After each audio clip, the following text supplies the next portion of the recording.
तो आज हम लोग कोलिजन का 4th लेक्चर शुरू करते हैं। और आज की क्लास में अभी तक जितना पढ़े हैं उसमें हमने होमवर्क दिया था आपको, सीपीपी और एग्जाम्पल, उसको हम लोग डिस्कस करते चलेंगे। ठीक है, तो पहला जो क्वेश्चन मैं शुरू कर रहा हूं, आपने पहले पेज पे देखेंगे तो चैप्टर का नाम है ना, वर्क फॉर एनर्जी के बाद का चैप्टर है, लिखा हुआ होगा इंपल्स एंड मोमेंटम, इसी को बोलते हैं कोलिजन वाला चैप्टर।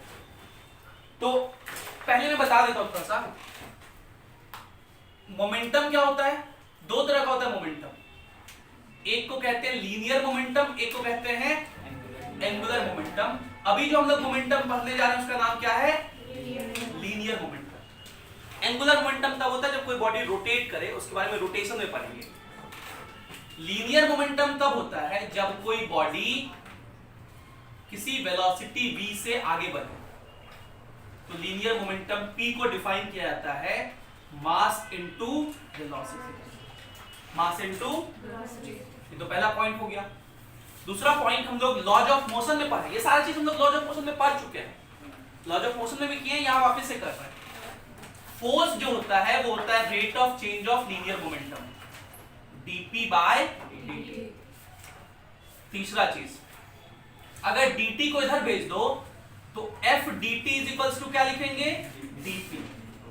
और अगर दोनों साइड इंटीग्रेट कर दिया जाए तो इसी इंटीग्रेशन को, इंटीग्रेशन f dt को, जिसका वैल्यू कितना होगा, यहां इंटीग्रेट करेंगे, initial momentum pi, final momentum pf। तो dp का इंटीग्रेशन p होता है, dp का इंटीग्रेशन p होता है, इनिशियल मोमेंटम ये फाइनल मोमेंटम। तो इंटीग्रेशन f dt का वैल्यू क्या होगा, फाइनल मोमेंटम माइनस। इसी चीज को जब हम लोग लिखते हैं तो इसी को इंपल्स कहते हैं। So what is impulse, integration f dt या change in momentum, final momentum minus, मतलब चेंज इन मोमेंटम को ही हम लोग क्या बोलते हैं, इंपल्स। इंपल्स क्या होता है, impulse is change in momentum. कभी भी इंपल्स बोले इसका मतलब मोमेंटम में होने वाला चेंज। और उसको निकालने का एक और तरीका होगा इंटीग्रेशन f dt। इस बात को हम लोग इंपल्स मोमेंटम थ्योरम भी कहते हैं, इंपल्स मोमेंटम थ्योरम भी कहते हैं। और इस बात से भी समझना है, यहां पे देखिए, जब इंटीग्रेशन f dt लिखा हुआ है तो इंटीग्रेशन मतलब क्या होता है, एरिया। किसका एरिया, f मतलब फोर्स और t मतलब time. Area of force time graph जो है वो भी क्या देता है, इंपल्स। इसको तो इंपल्स बोलते हैं ना। तो area of force time graph impulse देता है या चेंज इन मोमेंटम देता है, ये बात याद रखना है। तो area of force time graph impulse देता है, इसी को चेंज मोमेंटम कहते हैं। और इस बात को किस थ्योरम के नाम से जाना जाता है, इंपल्स मोमेंटम थ्योरम। तो ये चीज है, ये तीन बात याद रखना है। अब आपको सीपीपी के क्वेश्चन करने हैं और एग्जांपल के क्वेश्चन करने हैं। पहले हम लोग एग्जांपल से कर रहे हैं। एग्जांपल का जो पहला सवाल है वो ये लिखा हुआ है, a force acts on the mass of 40 kg। तो मास कितना दिया हुआ है, 40 kg, and changes its velocity from 3 metre per second to 12 metre per second. मतलब इनिशियली वेलोसिटी कितना था, 3 metre per second, finally velocity कितना हो गया, 12 metre per second, 12 metre per second हो गया। पूछ रहा है कि फाइंड इंपल्स, फाइंड। तो बताइए इंपल्स क्या होता है, change in momentum, delta P. Change in momentum का मतलब final momentum minus, final momentum कैसे लिखेंगे, मास इनटू फाइनल वेलोसिटी। मास कितना है 40, फाइनल वेलोसिटी कितना है, तो मल्टीप्लाई करने कितना हो जाएगा 480। बोलो, initial momentum mass into initial velocity 120, 360 kg metre per second. क्या ही दिक्कत है, इतना आसान क्वेश्चन तो पूछेगा भाई एग्जाम में। अच्छा, ये जो kg मीटर पर सेकंड है ना, इसको हम लोग न्यूटन सेकंड भी कहते हैं, क्योंकि न्यूटन होता है kg metre per second square, kg metre per second square नीचे होता है, एक कट जाएगा तो ये बचेगा केजी मीटर पर सेकंड बचेगा। तो केजी मीटर पर सेकंड को न्यूटन सेकंड भी कहते हैं, ध्यान देना इस बात को। दूसरा एग्जांपल देखो, दूसरा एग्जांपल है एक क्रिकेट बॉल है जिसका मास है 150 ग्राम। इसका मास कितना है, मतलब 150 गुना 10 का पावर -3 kg, और कह रहा है कि ये मूव कर रहा है 30 मीटर पर सेकंड से। ये बॉल कितने से मूव कर रहा है, 30 मीटर पर सेकंड से। ये इसका इनिशियल वेलोसिटी हुआ। इनिशियल मोमेंटम निकाल लेंगे मास इनटू वेलोसिटी करके, बोलो। अब क्या हुआ कि ये गया और जाकर के बैट को स्ट्राइक किया। ये मान लेते एक बैट था, बैट्समैन के बैट को स्ट्राइक किया और रिवर्स हो गया, ठीक है। क्वेश्चन करें कि जब रिवर्स हुआ सेम लाइन में, तो रिवर्स हुआ 20 मीटर पर सेकंड से। कितने से रिवर्स हुआ, 20 मीटर पर सेकंड से। तो पूछा कि बताइए चेंज इन मोमेंटम कितना, डेल्टा पी कितना। और कह रहा है कि अगर टाइम इस दौरान 0.02 सेकंड है, जितना वो कांटेक्ट में था, बॉल और बैट के बीच का कांटेक्ट टाइम कितना है 0.02 सेकंड, तो बताइए कितना फोर्स लगा, बताइए कितना फोर्स लगा। फिर से भाई चेंज इन मोमेंटम लिखना है तो पहले इनिशियल मोमेंटम लिखिए। इनिशियल मोमेंटम कितना लिखेंगे, मास ये रहा, मास इनटू वेलोसिटी करेंगे। लेकिन ध्यान रखिएगा यहाँ डायरेक्शन वगैरह चेंज हो रहा है, मोमेंटम वेक्टर क्वांटिटी है, आप वेक्टर फॉर्म में लिखिए। इधर की तरफ की डायरेक्शन को आकाश क्या कहते हैं, आई कैप, इसको क्या बोलते हैं आई कैप, या पॉजिटिव लिखते हैं। इधर की तरफ को माइनस आई कैप या नेगेटिव लिखते हैं। इनिशियल मोमेंटम लिखना है मास इनटू वेलोसिटी 150 गुना 30, ये हो जाएगा 4500 इनटू 10 का पावर -3 आई कैप। तो इसको लिख सकते हैं 4.5 केजी मीटर पर सेकंड आई कैप, ठीक है। फाइनल मोमेंटम क्या लिखेंगे, मास तो यही है, वेलोसिटी अब कितना हो गया 20, तो मल्टीप्लाई करेंगे तो 3000, मतलब 3 केजी मीटर पर सेकंड, और direction minus I cap. Change in momentum निकाल दीजिए, फाइनल माइनस, तो दिस माइनस दिस करेंगे तो कितना होगा -7.5 केजी मीटर पर सेकंड आई कैप। तो magnitude wise change in momentum कितना होगा 7.5 केजी मीटर पर सेकंड। और आपसे फोर्स भी पूछा है, फोर्स का फॉर्मूला देखिए, लिखे थे ना अभी dp/dt। तो ये तो तब ये डिफरेंशिएशन की बात तब कहते हैं जब इक्वेशन दिया हुआ है। अगर इक्वेशन नहीं दिया तो dp का मतलब छोटा चेंज इन मोमेंटम, तो dp की जगह आप डेल्टा p लिख सकते हो, और नीचे जो टाइम है dt उसकी जगह t लिख सकते हो। तो फोर्स क्या होगा डेल्टा p/t। तो डेल्टा p तो पता है, बताइए फोर्स क्या लिख देंगे, डेल्टा p कितना हो गया 7.5 और टाइम 0.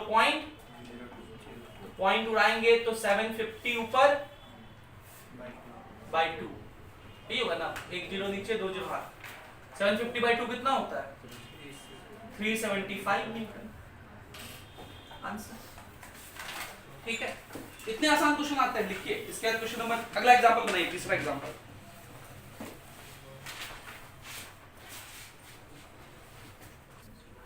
चलिए तो अगला एग्जांपल 3 करते हैं। एग्जांपल 3 क्या कर रहा है सब लोग देखिए सुनिए। एक हैमर है, हैमर मतलब होता है हथौड़ा, उसका मास कितना है 1 kg, तो m लिख दिए 1 kg।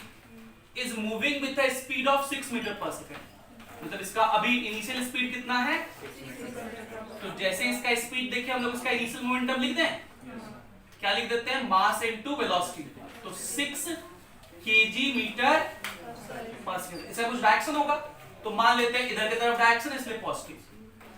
And strikes a ball, ये क्या किया, एक बॉल को स्ट्राइक किया, and comes to rest, finally क्या हो गया रेस्ट पे आ गया, मतलब फाइनल वेलोसिटी क्या हो गया 0, तो फाइनल मोमेंटम क्या हो जाएगा 0, मास इनटू वेलोसिटी।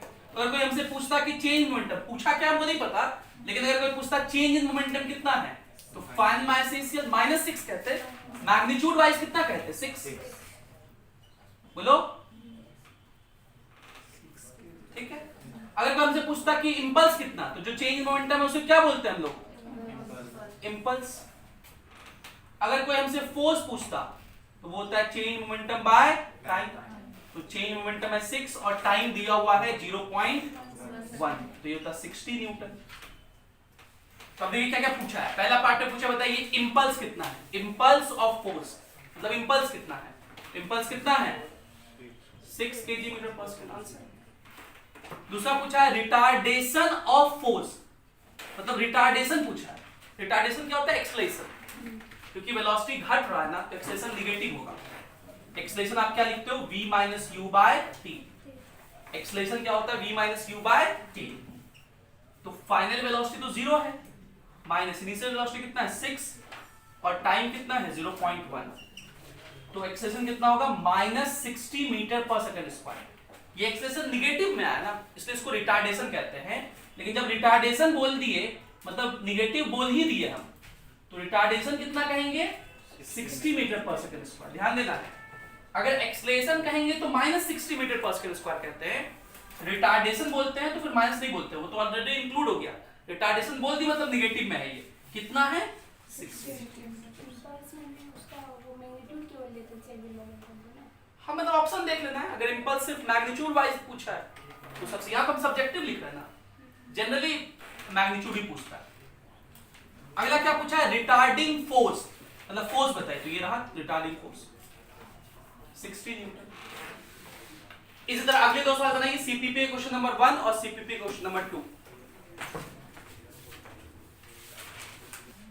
चलिए तो ये 3 सवाल डिस्कस कर लेते हैं। CPP question number 1, question number 1 है an impulsive force of 100 newton. तो ये जो 100 न्यूटन दिया हुआ है क्या दिया हुआ है, फोर्स दिया हुआ है। आपको जब भी कंफ्यूजन हो ना कि ये इंपल्स है या फोर्स है, क्योंकि इंपल्सिव फोर्स लिखा है, अगर कंफ्यूजन हो तो आप यूनिट को देखा कीजिए। यूनिट क्या है, न्यूटन, तो किसका यूनिट होता है फोर्स का। अगर यूनिट होता है न्यूटन सेकंड तो किसका होता इंपल्स का। ये फोर्स लग रहा है किस पर, एक बॉडी पर, कितने सेकंड के लिए 1 सेकंड के लिए, टाइम दिया हुआ है। और आपसे क्या पूछा है, find change in linear momentum. हम लोग अभी एक फॉर्मूला पढ़े थे F = delta P by T, पढ़े थे ना जी। और हम लोग से यही पूछा है डेल्टा P, इसी को तो बोलते हैं चेंज इन लीनियर मोमेंटम। तो बताइए डेल्टा P का क्या फॉर्मूला लिखेंगे, F * T। ये जो T यहां मल्टीप्लाई डिवाइड में इधर आके मल्टीप्लाई हो जाएगा। फोर्स हो गया 100, टाइम हो गया 1, इसलिए कितना हो जाएगा 100 न्यूटन सेकंड या केजी मीटर पर सेकंड, एक ही बात है। अगर इंपल्स का डायमेंशन पूछेगा तो लिख दीजिएगा केजी मीटर पर सेकंड ही होता है। अगला क्वेश्चन नंबर 2 है कि एक फोर्स है 5 न्यूटन का जो कि चेंज कर दिया वेलोसिटी को 10 मीटर पर सेकंड से 20 मीटर पर सेकंड। मतलब इनिशियल वेलोसिटी कितना है, फाइनल वेलोसिटी कितना है, और इतना कितने समय में हुआ, t टाइम में। आपसे पूछ रहा है कि how much force is required to bring about same change in 2 second. अगर सेम चेंज करना है लेकिन टाइम कितने में करना है, 2 सेकंड में करना है, तो कितना फोर्स चाहिए होगा। तो पहले केस को पहले चलते हैं। पहले केस में फोर्स कितना था 5 न्यूटन, फाइनल वेलोसिटी कितना था 20, इनिशियल वेलोसिटी कितना था, तो एक्सेलरेशन कितना होगा v minus you by T. Acceleration क्या होता है v minus you by T. तो v है 20 माइनस u 10 बाय 5, तो 2 मीटर पर सेकंड स्क्वायर। और हम लोग जानते हैं फोर्स इज इक्वल्स टू क्या होता है, मास इनटू एक्सेलरेशन। फोर्स है 5, मास नहीं पता, एक्सेलरेशन है 2, तो मास कितना हो जाएगा 2.5 kg। ये मास हो गया, बात नहीं, ये मास हो गया कितना 2.5 kg। अगले केस में भी मास तो यही रहेगा, बोलो, और सेम ही वेलोसिटी चेंज करना है। मतलब initial velocity 10 metre per second रहेगा, final velocity 20 metre per second, लेकिन बस इस बार टाइम कितना हो जाएगा 2 सेकंड। तो एक्सेलरेशन निकाल लीजिए फिर से, v माइनस यू जो कि 10 बाई टी कितना 2, ये हो गया 5 metre per second square acceleration. तो इस बार फोर्स कितना चाहिए होगा, mass into acceleration, 2.5 into 5, 12.5 Newton. कितना फोर्स चाहिए होगा 12.5 न्यूटन। अगला सवाल सीपीपी क्वेश्चन नंबर 3, बिल्कुल वैसे सवाल है जो बैट्समैन वाला किए। क्वेश्चन है कि a batsman hits a ball straight in the direction of baller without changing its speed. Ball का स्पीड चेंज नहीं हुआ, और कितना था बॉल का स्पीड? 12 metre per second. तो फिर से देखिए, बॉल, ये बॉलर है मान लीजिए, इस बॉलर ने इस बॉल को फेंका कितने मीटर पर सेकंड से? 12 मीटर पर सेकंड से। इस बॉल का मास दिया हुआ है 0.15 kg, तो मास कितना दिया हुआ है? 0.15 kg। तो अभी बताइए इसका इनिशियल मोमेंटम क्या लिखेंगे हम लोग? Mass into velocity. तो 12 पंचे 60 के शून्य हाथ मेरा 6, 12 के 12 6 18, तो 180 और 2 डिजिट के बाद मतलब 1.80 kg मीटर पर सेकंड। और ये डायरेक्शन क्या लिखेंगे? आई क्या, इधर की तरफ। ये गया बॉल और बैट्समैन के बैट को हिट किया, ये बैट्समैन का बैट था, इसको हिट किया और फिर रिवर्स हो गया। वेलोसिटी सेम ही रहा, कितना रहा वेलोसिटी? 12 मीटर पर सेकंड ही रहा। तो बताइए फाइनल मोमेंटम क्या लिखेंगे? इतना ही रखेंगे, मास इनटू वेलोसिटी तो उतना ही होगा, 1.8 ही लिखेंगे, 80 kg मीटर पर सेकंड। लेकिन डायरेक्शन अब क्या हो जाएगा? माइनस आई क्या इधर। तो इसलिए बताइए चेंज इन मोमेंटम क्या लिखेंगे? फाइनल माइनस, दोनों को माइनस करेंगे तो -3.6 होगा kg मीटर पर सेकंड आई क्या। कुछ लोग इसका -0 करते हैं, उनका सिलेक्शन कभी नहीं होता है। तो मैग्नीट्यूड कितना होगा? 3.6 kg मीटर पर सेकंड। तो आपसे यही पूछा है, बताइए डिटरमिन द इंपल्स। इंपल्स इसको बोलते हैं चेंज इन मोमेंटम को। तो इंपल्स कितना हो जाएगा? 3.6 kg मीटर पर सेकंड। इसको लिखिए, फिर हम लोग आगे सवाल करेंगे सीपीपी के। अगला टॉपिक जो हम लोग डिस्कस करने जा रहे हैं उसका नाम है recoiling of gun. Recoiling of gun, recoiling of gun भी एक एग्जांपल है कंजर्वेशन ऑफ मोमेंटम प्रिंसिपल का। It is also an example of conservation of momentum principle. Collision में हम लोग conservation of momentum principle, collision क्या है? कंजर्वेशन ऑफ मोमेंटम प्रिंसिपल का एक एग्जांपल है।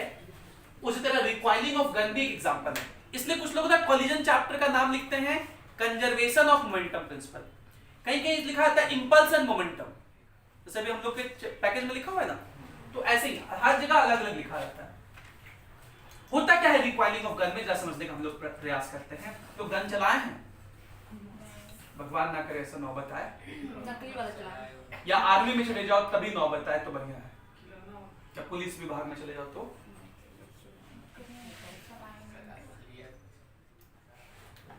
गन ऐसा दिखता है, शादी में चलाया मुन्ना भाई वाला हाल हो जाएगा, मुन्ना वाला, सॉरी मुन्ना भाई वाला, मुन्ना वाला हाल हो जाएगा, फिर मुन्ना भैया वाला। हाँ देखो, ये गन का, इसको बोलते हैं पिस्टल। क्या बोलते हैं हम लोग? अब अंग्रेज लोग इसको पिस्टल बोलते थे, तो हम ही लोग हिंदी वाले लोग इसको क्या कहते हैं? पिस्तौल। पिस्तौल, जो पिस्तौल वर्ड है अंग्रेजी वर्ड है, पिस्टल का अंग्रेजी हो गया, सॉरी हिंदी हो गया पिस्तौल। और इसी को बैरल भी कहते हैं। क्या बोलते हैं? बैरल। और ये क्या है? बुलेट है। ठीक है, इनिशियली ये सिस्टम रुका होता है। अब मशीन गन है तो उसमें उसी को बोलते हैं स्टैंड गन। एक होता है मशीन गन, एक होता है स्टैंड गन। मशीन गन क्या होता है, वो देखे हो कभी बॉर्डर वगैरह मूवी, एलओसी, उसमें ऐसे कंधे पर रख चलाया जाता है करके। हाँ, और एक होता है स्टैंड गन, उसको नीचे रख दिया जाता है फिर ऐसे किया जाता है, और एक नॉर्मल बुलेट होता है। लेकिन सब केस में देखना, जब बुलेट फायर होता है ना, तो वो गन पीछे रिकॉइल करता है। रिकॉइल करने का मतलब पीछे चलना। होता क्यों है वो समझने का हम लोग प्रयास करते हैं। ये जो सिस्टम है वो रुका हुआ है अभी। ये सिस्टम क्या है? तो इस सिस्टम का इनिशियल मोमेंटम क्या है? ये इनिशियल मोमेंटम किसका जीरो हम लोग लिखना है? सिस्टम का। लेकिन जैसे ही ट्रिगर दबाए, जैसे ही ट्रिगर दबाए, ये बुलेट आगे निकल गया। हम लोग मान लेते हैं ये जो बुलेट निकला, इस बुलेट का मास m है और ये बुलेट u स्पीड से निकला। कितने स्पीड से निकला? तो इस बुलेट के पास तो मोमेंटम हो गया, लेकिन इस सिस्टम पर कोई बाहर से फोर्स नहीं लग रहा है। सिस्टम मतलब पिस्टल और बुलेट, इस पे कोई बाहर से फोर्स नहीं लग रहा है। बुलेट ने पिस्टल पे लगाया और पिस्टल ने बुलेट पे लगाया। इसको इंटरनल फोर्स कहते हैं। सिस्टम पे एक्सटर्नली कोई फोर्स नहीं लग रहा है। आप जो ट्रिगर पे फोर्स लगाए उसको नहीं काउंट करेंगे हम लोग, क्योंकि ट्रिगर पे फोर्स लगाने से इनके बीच जो रिएक्शन हुआ, इनके बीच जो नॉर्मल क्रिएट हुआ, उससे कोई लेना नहीं है, तो कोई बाहर से एक्सटर्नल फोर्स नहीं लगता, इसलिए इस सिस्टम का मोमेंटम कंजर्व रहता है। तो ये जो बुलेट है ये इधर जा रहा है यू से, ये जो गन है, ये जो गन है वो क्या करेगा, रिक्वाइल करेगा v से, इसको बोलते हैं recoil velocity of gun. v क्या है, रिक्वाइल वेलोसिटी ऑफ गन।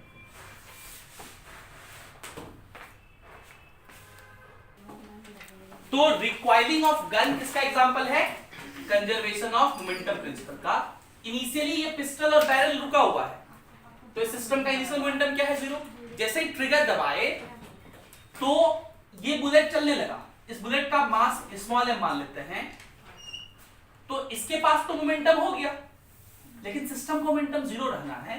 0 रहने के लिए ये जो पिस्टल है ये पीछे रिक्वाइल करता है। इस पिस्टल का मास को m लिख देते हैं। What is m, mass of pistol without bullet, without, ध्यान रखिएगा हम जो यहां लिख रहे हैं उसमें m ये है, हो सकता है क्वेश्चन में इसका टोटल मास m दे दे, हो सकता है क्वेश्चन में इसका टोटल मास m दे दे और बुलेट का मास स्मॉल m का है, तब इसका मास क्या लिखेंगे आप, capital M minus small m, है ना, ध्यान रखिए जो भी दिया रहेगा उस हिसाब से लिख देंगे। अभी हम यहां इसका लिखें कैपिटल M। तो अब इस सिस्टम का अगर फाइनल मोमेंटम लिखा जाए तो क्या लिखेंगे, इसका मोमेंटम mu, बोलिए, और इसका मोमेंटम माइनस mv, क्योंकि इधर की तरफ है। और कंजर्वेशन ऑफ मोमेंटम प्रिंसिपल कहता है कि जितना इनिशियल मोमेंटम उतना ही, तो इनिशियल मोमेंटम तो 0 है, फाइनल मोमेंटम में क्या होना चाहिए, मतलब mu माइनस कैपिटल mv का वैल्यू 0 होना चाहिए, तो v का वैल्यू कितना हो जाएगा, mu बाय m। इस वेलोसिटी को हम लोग क्या बोलते हैं, रिक्वाइल्ड वेलोसिटी। अब यह समझिए, अब अगर सिर्फ गन का बात करें तो गन का मोमेंटम पहले क्या था, 0, मतलब पिस्टल का सिर्फ बात करें उसका मोमेंटम क्या था, 0, और इसका मोमेंटम चेंज हो गया, m इंटू वी हो गया। तो सिर्फ गन का मोमेंटम चेंज हुआ कि नहीं हुआ, हुआ। क्या हम कहें जितना गन का मोमेंटम चेंज हुआ उतना ही बुलेट का भी मोमेंटम चेंज हुआ है। देखो गन का पहले मोमेंटम 0 था, अब कितना मोमेंटम हो गया, m into V, capital M into capital V. Bullet का मोमेंटम 0 था, अब कितना हो गया, m इंटू यू, और देखिए दोनों बराबर है, mu is equals to mv है, बराबर है ना। तो जितना गन का मोमेंटम चेंज हुआ उतना ही बुलेट का मोमेंटम चेंज हुआ, दोनों का मोमेंटम चेंज सेम है। क्या ये बात समझ में आ रहा है। अब देखो अगर हम कहें कि मोमेंटम में समय से डिवाइड कर दीजिए, मोमेंटम चेंज में टाइम से डिवाइड कर दीजिए, तो क्या मिल जाएगा, फोर्स। मतलब जितना बुलेट को निकलने पे फोर्स लगा उतना ही फोर्स इस गन पे लगाना पड़ेगा अगर आप चाहते हैं कि इसको रोक के रखें। नहीं रोक के रखेंगे तो ये पीछे चला जाएगा। तो इसलिए जब फायरिंग सिखाया था तो कहा था कि हाथ को एकदम स्टिल टाइट होल्ड करके, तो पीछे झटका देता है। कई बार जो नौसिखिया होता है वो एकदम यहाँ पे छाती इस पे रख के चलाता है, वो राइफल जो होता है मारता है इतना यही वाला टूट जाता है, अलग ऐसा वो बहुत लोगों के साथ होता है। तो सिखाया था राइफल चलाने बहुत अच्छे से। तो ये बेसिक कॉन्सेप्ट है। अब देखिए इस पे सवाल कैसे बनते हैं। 2 सवाल मैंने लिखे हैं, ये सवाल सीपीपी में है, वो सवाल एग्जाम्पल, तो 2 सवाल एक ही जैसा है, दोनों में से आप कोई भी बना सकते हैं। हम ये वाला बना के दिखा रहे हैं, वो वाला आप ट्राई कीजिएगा, फिर हम उसको बता देंगे। एक ही सवाल है, एक मशीन गन है जिसका मास कितना है, 10 kg है। It fires 30 gram bullet. Bullet का मास कितना है, तो उसको हम स्मॉल m से लिख देते हैं, वो कितना है, 30 ग्राम। हम लोग को बुलेट से ही मतलब है, क्योंकि जो जो चीज बुलेट का होगा वही चीज गन का भी होगा। जितना मोमेंटम चेंज बुलेट का होगा उतना ही मोमेंटम चेंज, जितना फोर्स बुलेट पे लगेगा उतना ही फोर्स, तो हम लोग बुलेट का निकालेंगे वही गन का हो जाएगा। किस रेट से फायर कर रहे हैं, 6 बुलेट पर सेकेंड, 6 बुलेट पर सेकेंड। और आई क्या कह रहा है, कितने स्पीड से फायर कर रहे हैं, 400 मीटर पर सेकेंड से।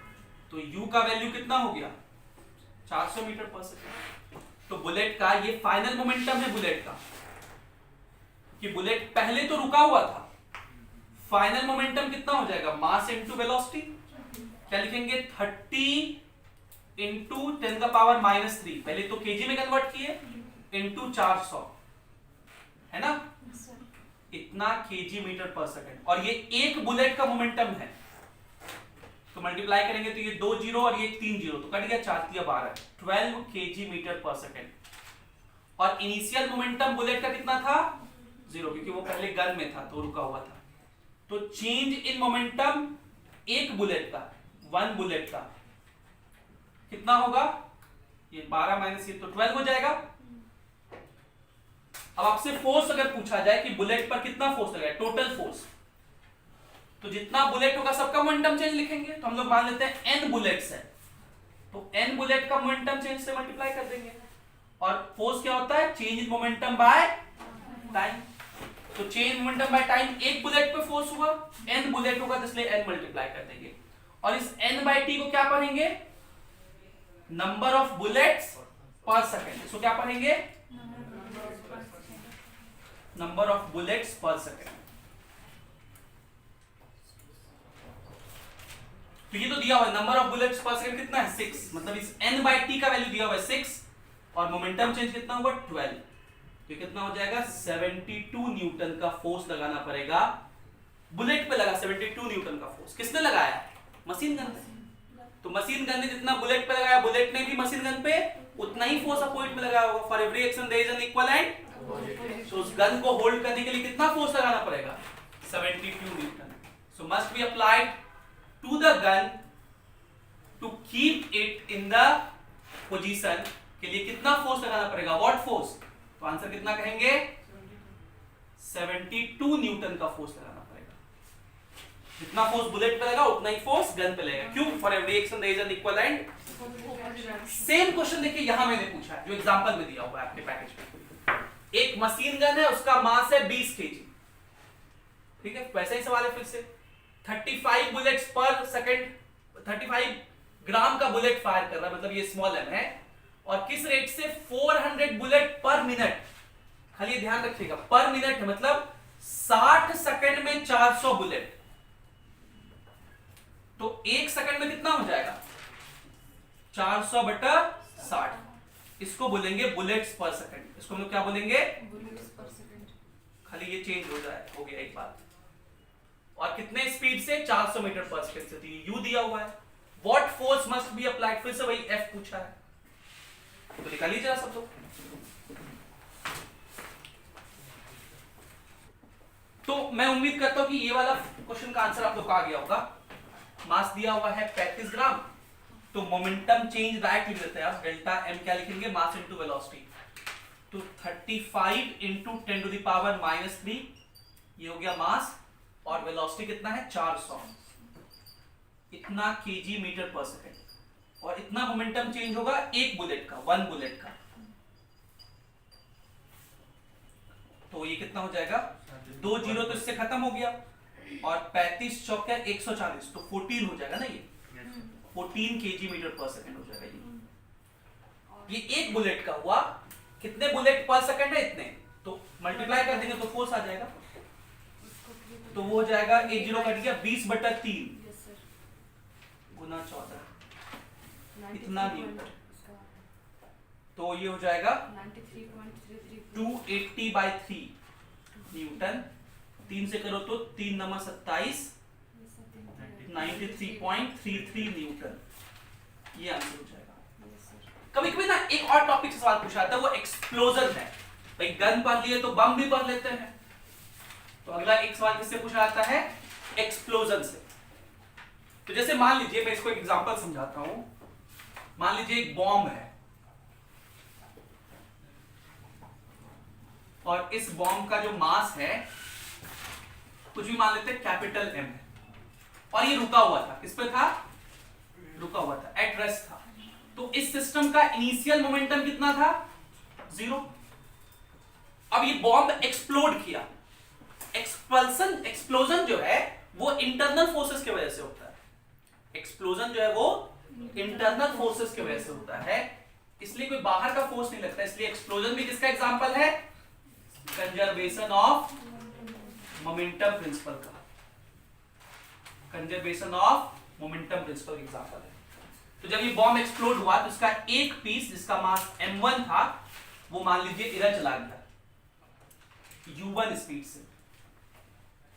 इसका एक पीस m2 जो था वो इधर चला गया u2 स्पीड से, दो परपेंडिकुलर चले गए।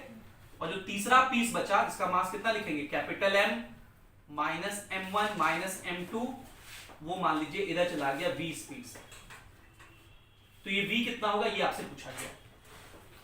तो ये फाइनल सिचुएशन है जब ये एक्सप्लोजन हुआ, ये एक्सप्लोड किया इस तरह से। तो फाइनल मोमेंटम क्या लिखेंगे बताइए? इसका मोमेंटम क्या लिखेंगे? m1 u1 i cap. इसका मोमेंटम क्या लिखेंगे? m2 u2 j cap. और इसका मोमेंटम क्या लिखेंगे? इसका मास हो गया capital M minus m1 minus m2 into v vector. इसका वेलोसिटी दिया हुआ नहीं था, हम लोग मान ली कितना v वेक्टर। और फाइनल मोमेंटम और इनिशियल मोमेंटम सेम होगा क्योंकि एक्सप्लोजन भी जो है वो किसका एग्जांपल है? कंजर्वेशन ऑफ मोमेंटम प्रिंसिपल का। तो ये जो फाइनल मोमेंटम है m1 u1 i cap plus m2 u2 j cap plus capital M m1 minus m2 into v vector, ये फाइनल मोमेंटम हुआ। इसको किसके बराबर कर देंगे? 0 के बराबर। ये वाला टर्म उधर चला जाएगा, माइनस हो जाएगा, और ये वाला डिवाइड में चला जाएगा। देयरफॉर v वेक्टर कितना हो जाएगा?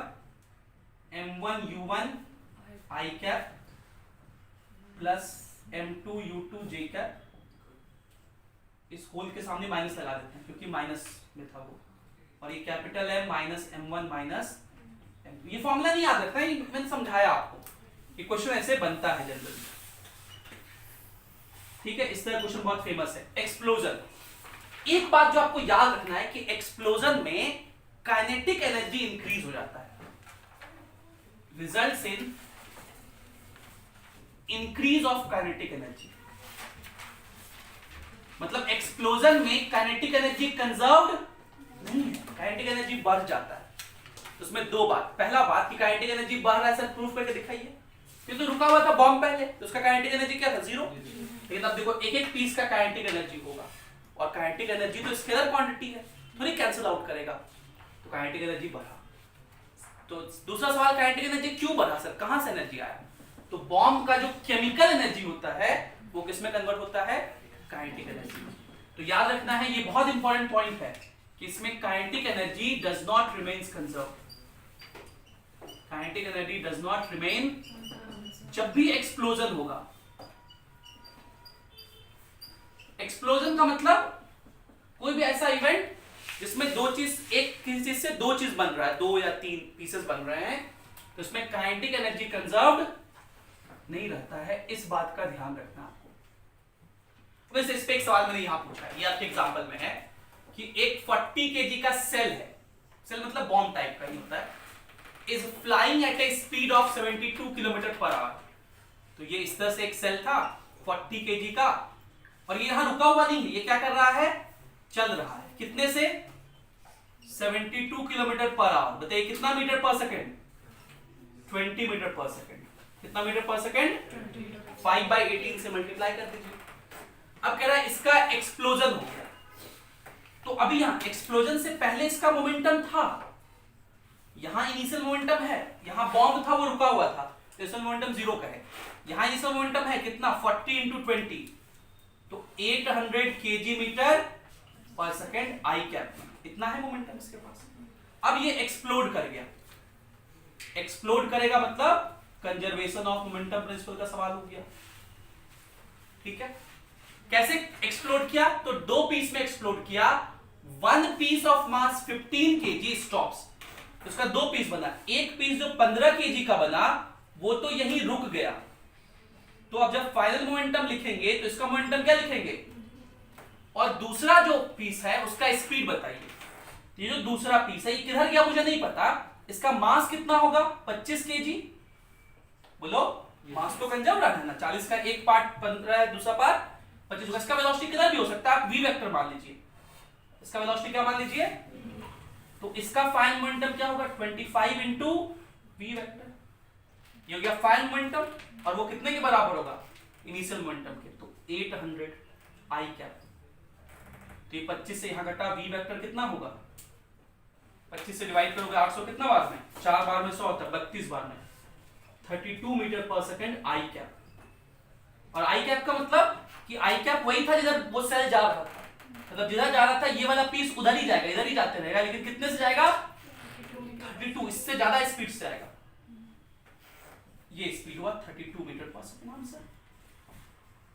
समझिए कैसे सवाल पूछा जाता है। तो एक्सप्लोजन जो है वो भी किसका एग्जांपल है, कंजर्वेशन ऑफ मोमेंटम प्रिंसिपल का। अगले सीपीपी पे जो 3 सवाल हैं वो तीनों सवाल बिल्कुल इसी पे है, आसान है। यही वाला मशीन गन का एक सवाल है, एक सवाल यही एक्सप्लोजन वाला है सेम, ठीक है। तो वो आपसे बन जाएंगे, सब बन जाएंगे। इसको लिखिए, फिर हम लोग कुछ और सवाल करेंगे।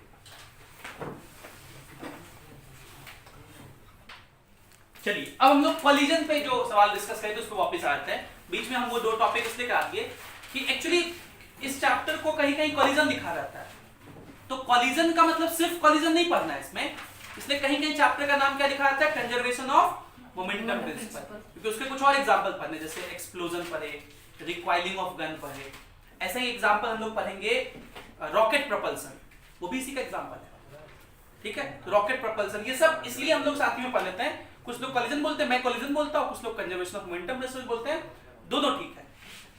अब हम लोग कॉलिजन पे सवाल पे आते हैं। कॉलिजन में हम लोग क्या क्या डिस्कस किए थे, एक बार याद कर लें वापस से। कॉलिजन भी एक कंजर्वेशन ऑफ मोमेंटम प्रिंसिपल का ही एग्जांपल है। 3 तरह का बताए थे, मेनली 2 तरह का, इलास्टिक और इनइलास्टिक। इलास्टिक जिसमें काइनेटिक एनर्जी कंजर्व रहता है, इनइलास्टिक जिसमें काइनेटिक एनर्जी कंजर्व। इलास्टिक का कोएफिशिएंट ऑफ रेस्टिट्यूशन E का वैल्यू 1 होता है, इनइलास्टिक का 0 से 1 के बीच होता है।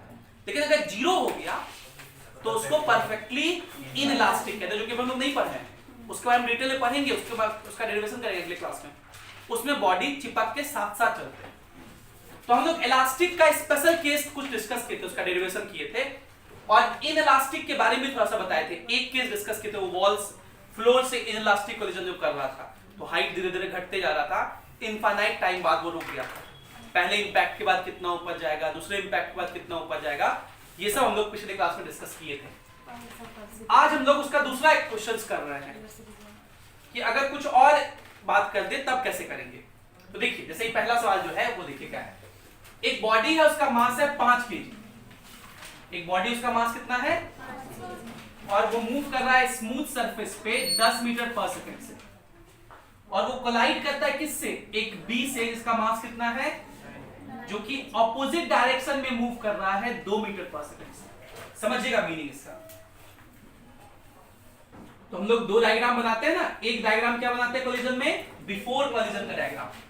तो ये देखिए ए रहा, जिसका मास कितना है 5 केजी, ये इधर चल रहा है कितने वेलोसिटी से, 10 मीटर पर सेकंड से, और एक दूसरा जो बी है, ये भी ऑपोजिट डायरेक्शन में मूव कर रहा है। ऑपोजिट डायरेक्शन मतलब क्या कहेंगे, इधर की इधर, इधर। अपोजिट मतलब इसके अपोजिट, तो ये इधर जा रहा है, इसलिए इधर जा रहा है, कितने से, 2 मीटर पर सेकंड से। So this is the situation before collision. Before collision के आप लोग को याद है क्या क्या पैरामीटर लिखते थे हम लोग। पहला पैरामीटर लिखते थे इनिशियल मोमेंटम। पहला पैरामीटर क्या लिखते थे, लिखिए, इसका मोमेंटम कितना, 5 गुना 10 50, और मोमेंटम में साइन में लिखना होता है पॉजिटिव के नेगेटिव, क्योंकि इधर चल रहा है। इसका मोमेंटम 9 दूनी 18, 9 टू जाए 18, लेकिन माइनस में क्योंकि इधर जा रहा है, तो ये हो गया 32 केजी मीटर पर सेकंड। और क्या लिखते थे, velocity of approach, velocity of approach VA। और ये बताया था क्या होता है, रिलेटिव वेलोसिटी होता है। दोनों ऑपोजिट डायरेक्शन में हो तो ऐड कर देते हैं, सेम डायरेक्शन में हो तो माइनस कर देते हैं। तो 10 + 2 अपोजिट है यहाँ पे, तो क्या लिख देंगे 12 मीटर। और इनिशियल काइनेटिक एनर्जी भी लिखते हैं, ठीक है, लेकिन यहाँ उसका जरूरत है इसलिए हम नहीं लिख रहे हैं। आई कह रहा है and A is brought to rest by collision. और जब ये कोलिजन हुआ तो कोलिजन के बाद का सिचुएशन क्या है कि जो ए था 5 किलो वाला, वो किस पे आ गया, रेस्ट पे। इसका वेलोसिटी 0 हो गया। तो आपसे पूछ रहा है कि ये जो 9 केजी वाला है, इसका वेलोसिटी बताइए कितना होगा। So this is the case after collision. This is the case question यही कह रहा है कि A is brought to rest by collision, A रुक गया, बताइए find speed of B after collision. तो फिर से लिखिए फाइनल मोमेंटम, आफ्टर कॉलिजन में भी वही 3 पैरामीटर लिखते हैं। फाइनल मोमेंटम क्या लिखेंगे, इसका मोमेंटम तो 0, इसका मोमेंटम कितना हो गया 9v, और मोमेंटम तो कंजर्व रहना है, तो 9v का वैल्यू कितने के बराबर 32 के बराबर, तो v का वैल्यू निकल गया, देयरफॉर v कितना हो गया 32/9 मीटर पर सेकंड। सवाल सॉल्व हो गया। Velocity of approach, velocity of separation लिखने का जरूरत ही नहीं पड़ा, उसका तो तब पता जब कोएफिशिएंट ऑफ रेस्टिट्यूशन पूछता। अच्छा अगर हम ये पूछें, इस सवाल ही में पूछें कि बताइए कोएफिशिएंट ऑफ रेस्टिट्यूशन कितना, E का वैल्यू कितना, तब फिर आप वेलोसिटी ऑफ सेपरेशन लिखते। लिख दीजिए velocity of separation. Velocity of separation में क्या बताया था, रिलेटिव वेलोसिटी है, सेम डायरेक्शन में माइनस कर देना है, ऑपोजिट डायरेक्शन में प्लस कर देना है। तो यहां तो सेम और ऑपोजिट का टेंशन ही नहीं है, ये v है और ये कितना है, तो वेलोसिटी ऑफ सेपरेशन सीधा सीधा v हो जाएगा। और कोएफिशिएंट ऑफ रेस्टिट्यूशन क्या बताए थे, E का formula velocity of separation by velocity of approach, तो v जो कि निकल चुका है 32/9 डिवाइडेड बाय 12 कर देंगे, आ जाएगा E का वैल्यू। तो निकालिए, अगर इस क्वेश्चन में E का वैल्यू निकालना होता है, उसको मैं रेड पेन से लिख रहा हूं। E का वैल्यू अगर पूछता तो E का वैल्यू क्या होता है, velocity of separation by velocity of approach. Velocity of separation v के बराबर है, वो कितना होता था 32/9, और वेलोसिटी ऑफ अप्रोच कितना हो जाता 12। काट पीट कर दे तो आप लोग को आता होगा, 4 से ये कटेगा, 4 तिया 12, 4 से 8 बार, तो E का वैल्यू कितना हो गया 8/27। अब बताइए ये इलास्टिक कोलिजन की इनइलास्टिक कोलिजन, इनइलास्टिक, क्योंकि E का वैल्यू 1 से छोटा है। तो वही मैंने कहा तो इनइलास्टिक कोलिजन की कुछ और एग्जांपल हम लोग करेंगे, तो वो एग्जांपल ये था। अब चलिए इसमें और बात पूछा जा सकता है, क्योंकि इनइलास्टिक कोलिजन है तो काइनेटिक एनर्जी क्या हुआ होगा, लॉस हुआ होगा। तो आपसे पूछा जा सकता है find loss of kinetic energy.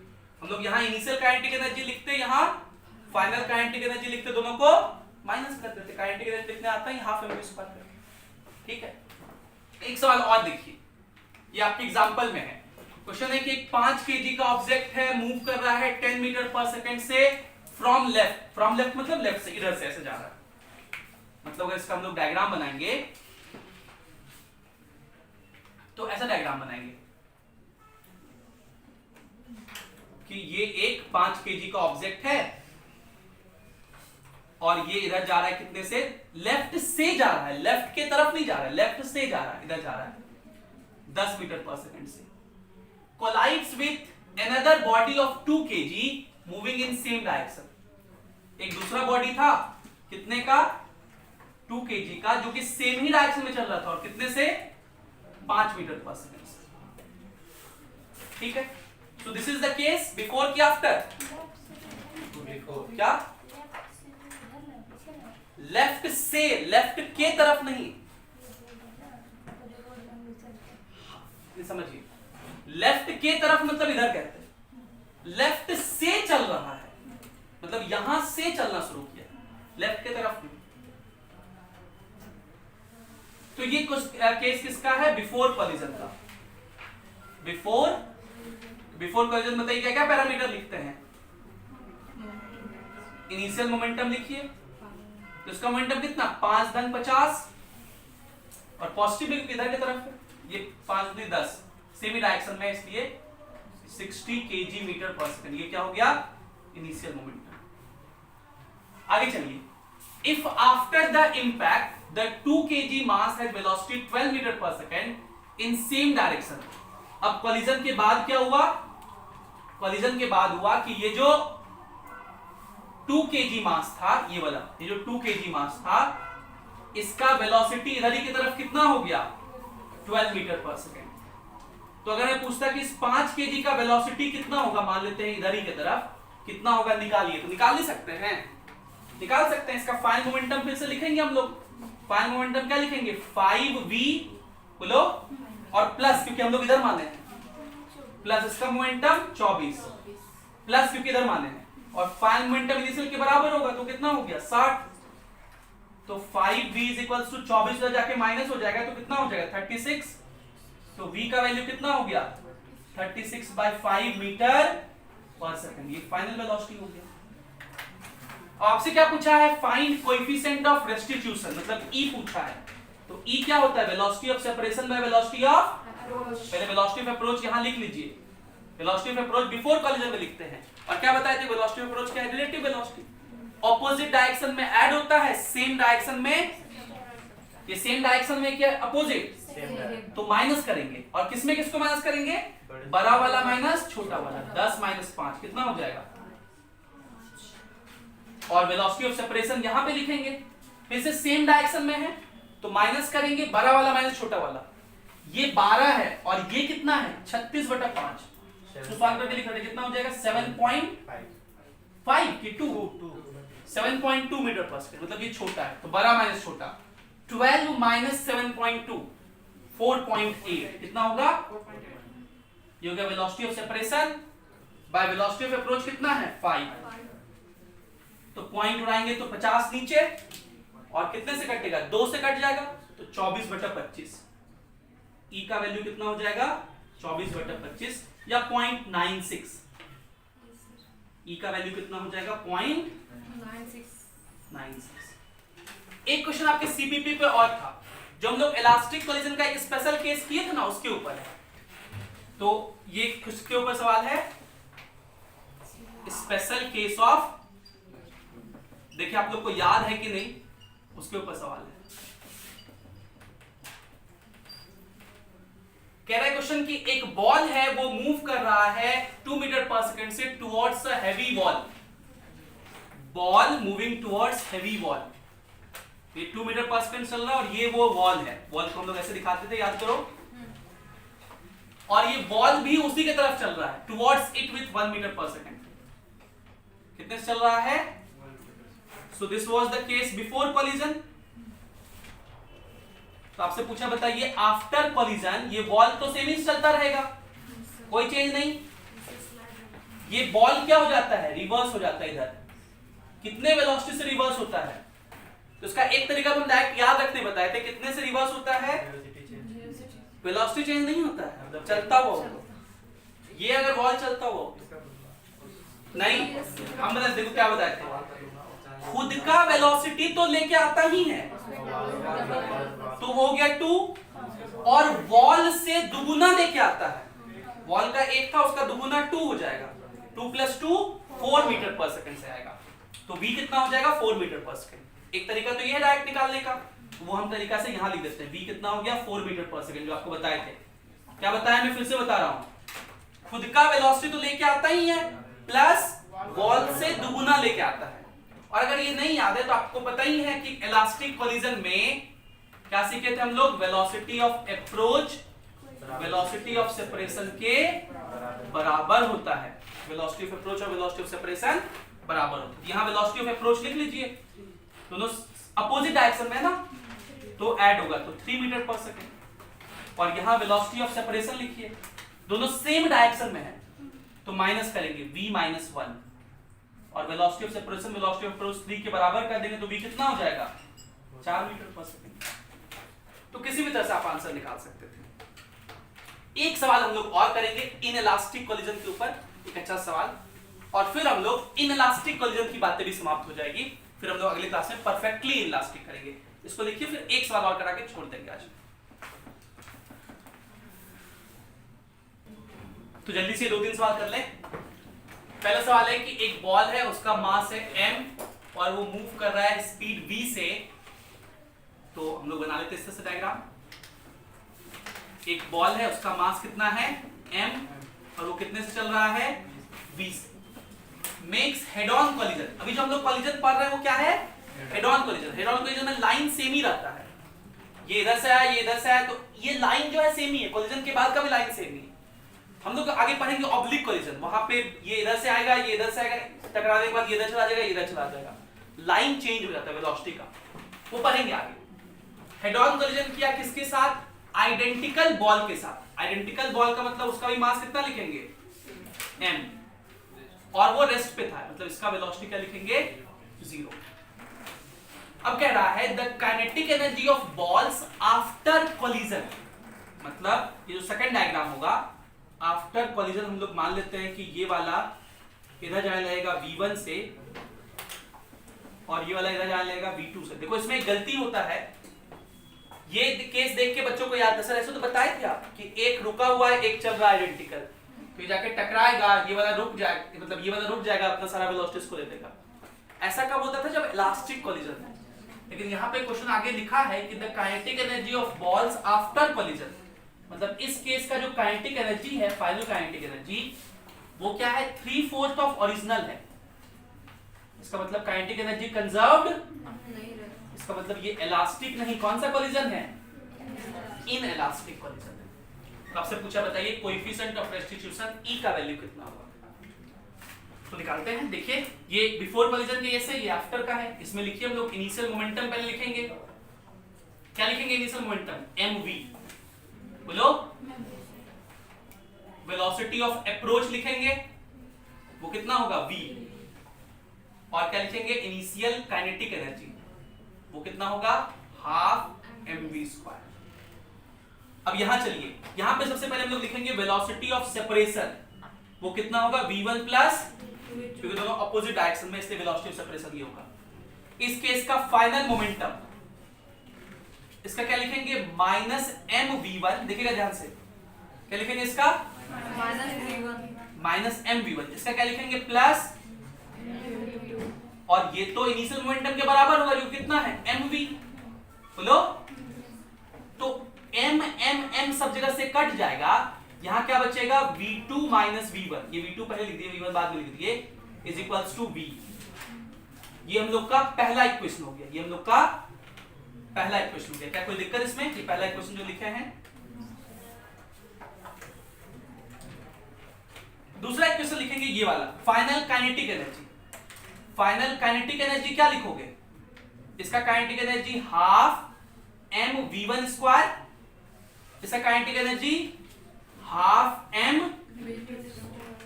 और ये जो फाइनल काइनेटिक एनर्जी है वो कितना है? 3/4 है इनिशियल का। तो हम लोग क्या लिखेंगे? 3/4 इनिशियल, वो कितना था? Half mv²। वो कितना लिख देंगे? ये इधर half mv1² plus half mv2²। तो सबसे पहले तो हाफ m कट गया ना जी? तो ये क्या बचा? 3/4v² is equals to v1² plus, ये हम लोग का दूसरा इक्वेशन हो गया। और हम लोग को निकालना क्या है? हम लोग को निकालना है कोएफिशिएंट ऑफ रेस्टिट्यूशन E, और E का फॉर्मूला क्या होता है? वेलोसिटी ऑफ सेपरेशन, जो कि v1 प्लस v2 है, बाय वेलोसिटी ऑफ अप्रोच, जो कि v है। मतलब हम लोग को v1 प्लस v2 का वैल्यू निकालना है। तो देखिए, आप देखिए यहां लिखा हुआ है a² plus b², v1 plus v2 का स्क्वायर, और यहां v2 माइनस v1 दिया हुआ है। अगर हम लोग क्या करें, हम लोग एक फॉर्मूला जानते हैं, बचपन में पढ़े फॉर्मूला, v2 माइनस v1 का स्क्वायर, a माइनस b का whole square, plus a minus b का whole square, plus a plus b का होल स्क्वायर जो होता है वो होता है 2 times of a² plus b²। ये फॉर्मूला होता है, ये हम लोग जानते हैं बेसिक। मैं इसको एक बार समझा देता हूं कैसे आया ये एक फॉर्मूला होता है, बेसिक फॉर्मूला। क्या पढ़ते हैं हम लोग? यहां मैं लिख दे रहा हूं, a माइनस बी का whole square plus a plus B का होल स्क्वायर। तो कितना होगा? ऐसे सिंपल सोचिए ना कि a माइनस बी कितना होगा? a² plus b² minus 2ab, और a प्लस b का होल स्क्वायर कितना होगा? a² plus b² minus plus 2ab, plus 2ab minus 2b cut गया, मतलब 2 बार a² और 2 बार b², तो 2 times of a² plus b²। अच्छा यहां प्लस होगा, सॉरी यहां क्या होगा? प्लस होगा। हम लोग को यही वाला डेटा चाहिए, यही वाला यहां चाहिए ना? तो हम लोग लिखेंगे v2 माइनस v1 का स्क्वायर, देखिए इसका स्क्वायर तो ये हो जाएगा v² प्लस ये वाला तो हम लोग को चाहिए इज इक्वल्स टू 2 इंटू, और ये वाला वैल्यू दिया हुआ है 3/4v²। तो देखिए अपना कैलकुलेशन हम यहां पे कर रहे हैं, 2 से ये 2 कटा तो 3/2v² हुआ, और इस v² को उधर भेज देंगे तो v2 प्लस v1 कितना हो जाएगा? 3/2v² माइनस v स्क्वायर, मतलब v स्क्वायर बाय 2 हो जाएगा। कितना हो जाएगा? और स्क्वायर भेजेंगे उधर रूट हो जाएगा, तो v स्क्वायर का रूट तो v हो गया और नीचे 2 का रूट v बाय रूट 2 हो जाएगा। तो v1 बाय v2 कितना हो गया? v1 प्लस v2 हो गया v बाय रूट 2, जो यहां से निकाल चुके हैं। नीचे कितना है? v कट गया, कितना हो जाएगा? 1 बाय रूट 2। यहां पे जिसको कैलकुलेशन नहीं समझ में आया खुद से कर लीजिएगा एक बार, तब समझ में आ जाएगा v कैसे निकालें। ये एक बहुत अच्छा सवाल है, ये इंपॉर्टेंट है जेई मेंस के लिए भी और नीट के लिए भी, क्योंकि ये क्वेश्चन बहुत बार रिपीट हुआ है, बहुत फेमस सवाल है ये। इसमें कैलकुलेशन में थोड़ा सा फंसा लेते हैं, तो एकदम ध्यान रखना है। 2 सवाल छोटे छोटे और हैं, जल्दी जल्दी कर लेते हैं हम लोग। देखिए पहला सवाल है, समझिए अभी, पहले समझ लीजिए फिर लिखिएगा आराम से। पहला सवाल, ये सारे एग्जांपल पे हैं सीपीपी पे, जो मैंने पिछले क्लास में होमवर्क दिए थे वो सारे क्वेश्चन आज मैंने डिस्कस करने। ये सवाल है कि एक बॉडी है, उसका मास है 1 kg और वो मेक करता है कैसा collision? Elastic collision with another body at rest. क्या सवाल है कि देखिए ये एक बॉडी है, इसका मास कितना है? 1 kg, और ये एक दूसरा बॉडी है, इसके साथ इलास्टिक कोलिजन कर रहा है। कौन सा कोलिजन? जैसे ही इलास्टिक कोलिजन आएगा तब वो क्या क्या बात याद ना चाहिए कि मोमेंटम तो कंजर्व रहेगा ही, E का वैल्यू कितना होगा? 1, मतलब वेलोसिटी ऑफ सेपरेशन और वेलोसिटी ऑफ अप्रोच, और काइनेटिक एनर्जी भी कंजर्व रहेगा। आगे कह रहा है and continues to move in the original direction with speed 1/4 of original. मतलब कोलिजन जब हो गया तो उसके बाद ये जो 1 kg का ऑब्जेक्ट था ये इधर ही मूव करता रह गया, कितने से? जितने से ओरिजिनली वो चल रहा था। मान लीजिए v से चल रहा था, तो अब वो कितने से चलना शुरू करते रह गया? v/4, और ये रेस्ट पे था, ये दिया हुआ v इसका 0 था। Another body at rest. Find the mass of second body. इसका मास m कितना होगा वो बताइए। ठीक है, इसका मास m कितना होगा वो बताइए। इसका वेलोसिटी कोलिजन के बाद मान लेते हैं v1 है। कितना मान लेते हैं? कोलिजन के बाद इसका कितना वेलोसिटी वो नहीं दिया हुआ, कितना मान लिया हम लोग? निकाले? इजी है, बहुत इजी है। हम लोग पहले इसका वेलोसिटी ऑफ अप्रोच लिख लेते हैं। कितना वेलोसिटी ऑफ अप्रोच होगा? v के बराबर। यहां वेलोसिटी ऑफ सेपरेशन लिख लेते हैं। मान लेते हैं ये ज्यादा है ये कम है, तो क्या लिखेंगे? v1 माइनस, और क्योंकि इलास्टिक कोलिजन है इसलिए वेलोसिटी ऑफ अप्रोच और वेलोसिटी ऑफ सेपरेशन क्या लिख दें? v is equals to v1 minus, इसको उधर भेज दीजिए, तो v1 कितना हो जाएगा? 5v/4। ठीक है, और मोमेंटम तो कंजर्व सब में रहता है, तो इनिशियल मोमेंटम लिखिए। कितना लिखेंगे इसका मोमेंटम? 1 इंटू v के बराबर ही होगा इसका मोमेंटम, क्योंकि मास 0 है।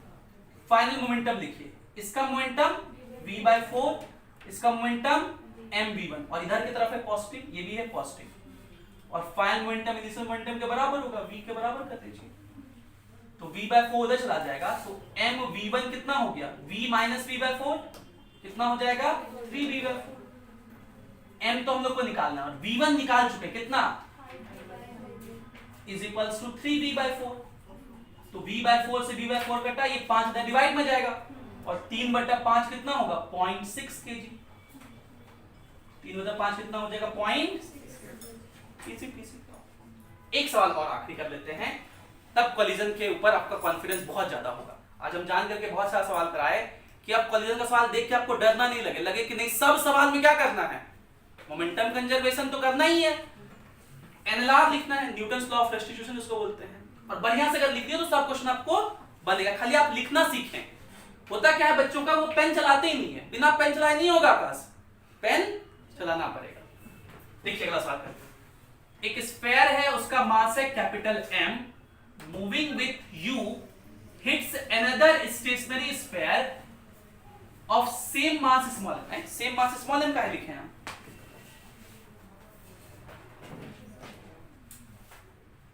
अच्छा, सेम मास स्मॉल m नहीं दिया हुआ था, सेम मास तो लिख ही दिया, फिर स्मॉल m का है देगा, वही हम सोचिए।